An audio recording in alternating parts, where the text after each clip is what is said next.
Esas consideraciones generales de la teoría crítica frente a la teoría marxista más militante es la que nosotros vamos a ver en mayúscula y singular. El contexto de esa teoría crítica es el corto siglo XX. Es decir,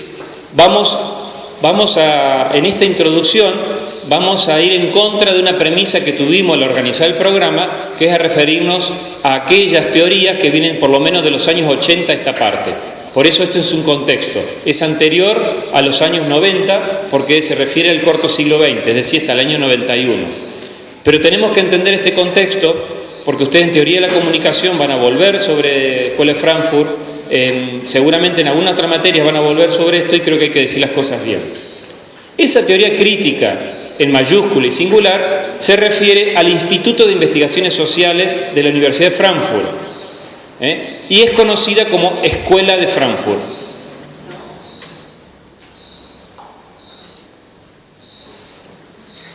Bien, este es el edificio antes de la guerra, acá está destruido después de la guerra, ya le tengo una fotito después de cuando ahora, la actual. Si funcionara internet podemos buscar la página web del Instituto de Frankfurt, ya lo vamos a ver. Y este personaje medio gardeliano, ¿saben quién es? No. Es el chisme, siempre que ponen una cuota de chisme para que... Digo gardeliano porque es un argentino. Este instituto se funda en el año 23 y ¿de dónde sale el dinero? No piensen que la universidad pública dijo, bueno, venga, vamos a hacer un instituto. Eso era privado, en el contexto académico de la universidad, pero era privado. Era un hijo de ganadero rico, ganadero no, de grano, ¿cómo se llama? ¿De grano? Agrícola, sí, era vendedor de trigo el padre, alemán, él era argentino, marxista, vuelve como correspondía un poco a la hipótesis, ¿no? Muchos de ellos eran bastante ricos, cuando digo ricos es de familias muy acomodadas, y entonces él pone el dinero, el primer dinero sale de los granos argentinos, así que de manera indirecta o directa, Argentina contribuyó a la formación de la teoría de Frankfurt a través del mecenas que pone el dinero y luego hace su tesis doctoral y todo en la Escuela de Frankfurt. Entonces, esta teoría crítica a la que nos vamos a referir ahora en el punto A del programa es, insisto, en mayúscula singular, es la teoría clásica y que se conoce también y que es diferente a la teoría crítica en minúscula y plural, que son todas las teorías críticas que hacen referencia a una visión de la sociedad inspirada en el marxismo, pero no necesariamente marxista. Si tuviéramos aquí internet, podríamos ver, por ejemplo, la página del Instituto de Frankfurt, que le pido que lo vean, está en alemán, hay versión en inglés y si no, San Google lo traduce en el momento, pero es interesante, el director actual del instituto es el que vamos a estudiar en el punto 3, Honneth. Todavía Honneth está por jubilarse, de tener 69, 70 años, no recuerdo todavía decimos la edad, pero no me acuerdo. El autor, uno de los autores principales que vamos a ver es Theodor Adorno. Adorno es su segundo apellido, pero es el que usaba. Es como si yo usara Altieri, es decir, Daniel Altieri. Bueno, él usaba el nombre Adorno. Le parecía más interesante. En España me decían que usara Altieri, que era más interesante que Cabrera. Bueno, la gente a veces hace estrategia de marketing así. Entonces, entre sus vicios ocultos estaba el componer música. Era el clásico alemán formado en letras, en arte, con gran formación, una gran cabeza pensante. Si quieren escuchar su voz, también la pueden tener aquí. Y hay una explicación de Adorno que también la tienen ahí. Todo esto lo va a estar en el PowerPoint, le dan clic y ya está. El libro al que voy a hacer referencia es Dialéctica del Iluminismo o, según la otra traducción, Dialéctica de la Ilustración. Dialéctica del Iluminismo o Dialéctica de Ilustración, depende de la traducción a que hagamos referencia. Ese libro está compuesto de varios capítulos que pueden ser leídos en algún sentido de manera diferente. Estos son los clásicos, Adorno, Horkheimer, no les sonarán los nombres, pero ahora este que se rasca la cabeza parece que es Habermas. Habermas es el que está vivo, tiene cerca de 90 años. El resto no lo conozco. Este me parece que fuera Ernst Bloch, pero no sé, ya estoy inventando porque eso no lo tengo seguro. Entonces, los clásicos dentro de la Escuela de Frankfurt serían Horkheimer, Adorno y Marcuse. Marcuse ha sido muy conocido en el mundo militante de los 60, 70. Hizo su obra sobre todo en Estados Unidos. Hay un personaje que no está dentro de la línea oficial del instituto, pero que hoy sin duda se lo considera oficial, que es Walter Benjamin, que tuvo una vida breve, signada por la tragedia de la Segunda Guerra Mundial.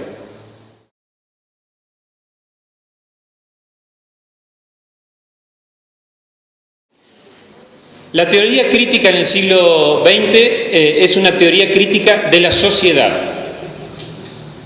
No es una teoría crítica podría ser de cualquier cosa, es una teoría crítica de la sociedad. Por lo tanto, es una filosofía social o una sociología. Estos autores clásicos, Adorno y Horkheimer, rechazaban la idea de sociología, aunque van a escribir explícitamente sobre sociología, porque creían que el nombre de sociología estaba demasiado acaparado por el positivismo. Entonces por ahí se resistían al uso de la palabra sociología, aunque la utilizaban. Ellos preferían la idea de filosofía social. Hay dos conceptos claves en esta postura, que uno es la ilustración y el otro es la industria cultural. La ilustración es, en el sentido que ellos lo interpretan, se refiere a un periodo histórico. ¿Cuál es el periodo de la ilustración? Ustedes que han estudiado historia. Siglo XVIII, final del siglo XVIII, siglo XVIII. ¿Por qué se caracterizaría esa ilustración? Comienza el uso de la razón, no tanto guiarse por lo que decía Dios, por el poder divino. Bien, es más o menos como hemos caracterizado la modernidad. ¿Recuerdan? Hemos hablado de la modernidad, hemos dicho que en el núcleo de la modernidad la ilustración jugaba un papel fundamental. Jugaba un papel fundamental en torno a la definición de los valores de una nueva sociedad fundada sobre sí misma, no sobre una fuente externa. Adelántalo. Se caracteriza por el antropocentrismo, o sea, Dios no deja de ser como la razón, sino el hombre. Exactamente, no hay un fundamento externo, heterónomo de la sociedad, se llame Dios, religión o como sea, sino un fundamento autónomo. Lo hemos dicho, digamos, citando a Kant, atrévete a saber, ve más allá de las fronteras. El fundamento, digamos, de la sociedad termina siendo el fundamento del ser humano, el fundamento del hombre. Entonces todo el siglo XVIII es el desarrollo de esta ilustración, digamos, de un nuevo eje de ilustración, y es lo que van a tomar Adorno y Horkheimer en un sentido, en este libro, La dialéctica e ilustración, en un sentido negativo.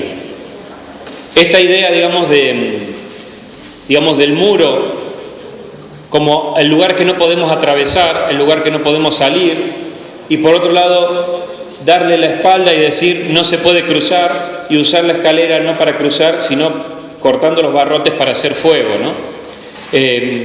Va a tener mucho la metáfora, digamos, antropológica que va a tener el Adorno y Horkheimer, es la del ser humano que, contrariamente a la explicación de Kant, no se ha atrevido a saber, no se ha atrevido a lanzarse para el otro lado. El otro concepto es industria cultural, lo van a ver mucho en teoría de la comunicación, es el concepto que hay que ver en teoría de la comunicación. La idea de la industria cultural es que la cultura que los norteamericanos llamaban cultura de masas, es decir, la cultura producida por los medios masivos, esa cultura tenía unas ciertas características que para ello era impropio o era insuficiente hablar de cultura de masas. El concepto de masas no explicaba del todo lo que se refería a la cultura del siglo XX. Ellos prefieren hablar de una industria cultural, es decir, de una cultura producida industrialmente. Y así como se producen coches, como se producen bebidas, como se producen ropas, etcétera, etcétera, se produce música, cine, cultura en general, se lo produce de tal manera que responde a unas características que ellos describen y llaman industria cultural. Por lo tanto, el concepto de industria cultural es una definición crítica del papel que juegan los medios de comunicación en la cultura de ese corto siglo XX.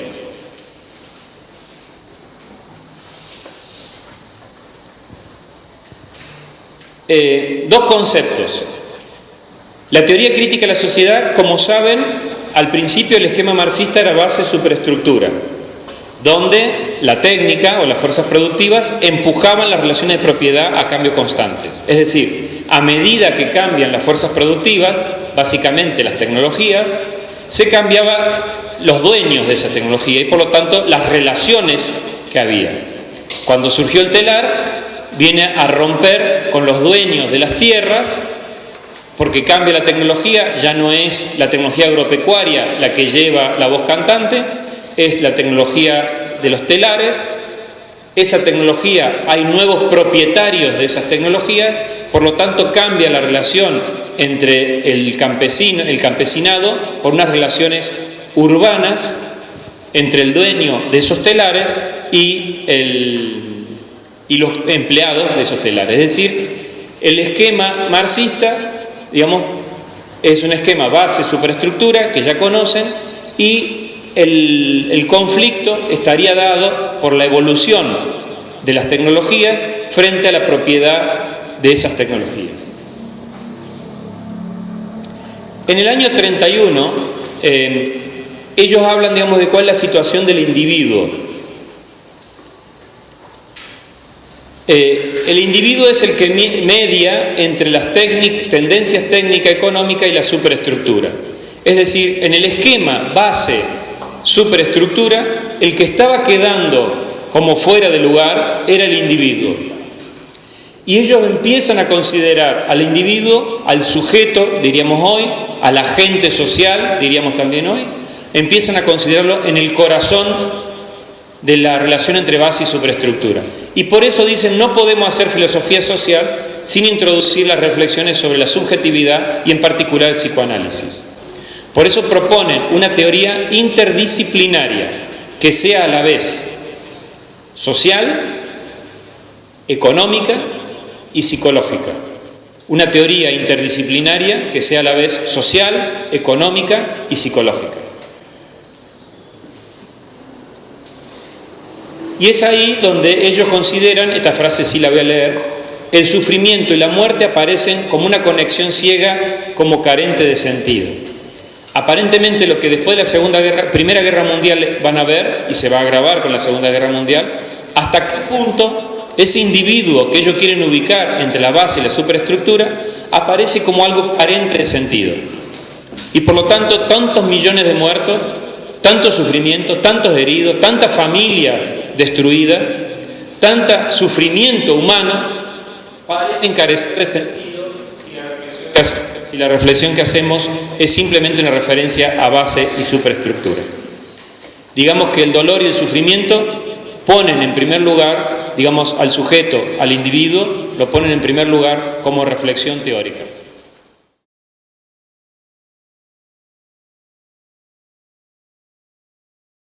Lo que quiere reconstruir la teoría crítica es la relación entre base y superestructura. Es decir, ¿qué relación se nos ha escapado desde Marx hasta ahora, 50 años después? Es decir, hasta ahora, en los años 30. ¿Qué se nos ha escapado para reconsiderar la relación entre base y superestructura? Partiendo de la premisa marxista que la teoría crítica hace suya, que la sociedad es una totalidad. Por lo tanto, los aspectos subjetivos no escapan de lo social. Fíjense que uno podría citar aquí a Durkheim si uno dijera, bueno, ¿y Durkheim con el...?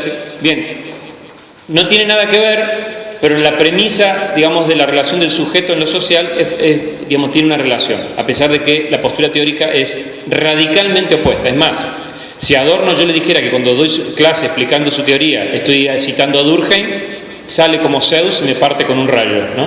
Pero bueno, digo para ver que estamos haciendo asociación para que repasen sus lecturas, pero que no pueden ser coherentes del todo. Sí, sí.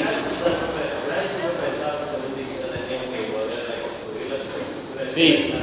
Gramsci, como ustedes vieron, a partir de un diagnóstico de lo que sucedía en la Unión Soviética respecto de las premisas de Marx, reconsidera la relación y aporta el gran concepto de hegemonía. Gramsci, yo no sé si ellos conocían a Gramsci, seguro, por los periódicos, y conocían a Gramsci por la militancia, pero yo no sé hasta qué punto, no pudieron leer los cuadernos de la cárcel ellos. No lo sé si lo leyeron ya cuando, en los 70, eso no lo sé, pero creo que no. Es decir, el problema estaba dando vuelta en la teoría, en los pensadores marxistas. Es decir, no nos podemos tragar que la cosa sea como nos están diciendo que es.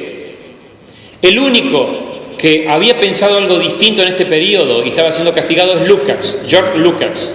Es el único que en el año 17-19 publica, digamos, una obra, un artículo que es sobre la... Es lunes, yo también tengo mala memoria. George Lukács publica la de... el artículo... ¿cómo se llama? Donde revisa el concepto de alienación y revisa el concepto de superestructura y relación, también en la misma idea. Podríamos citar a George Lukács, a Gramsci y la teoría crítica, y en los tres ver que hay un marxismo comprometido que intenta repensar la totalidad social desde un punto de vista nuevo.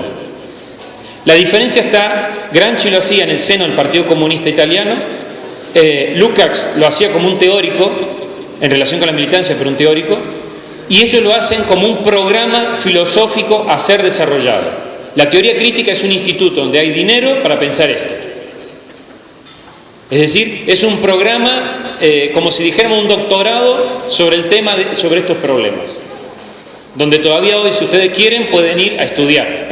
Estoy citando cosas actuales, por eso digo que hay que ver la página web, por si alguno está aprendiendo alemán, puede ir.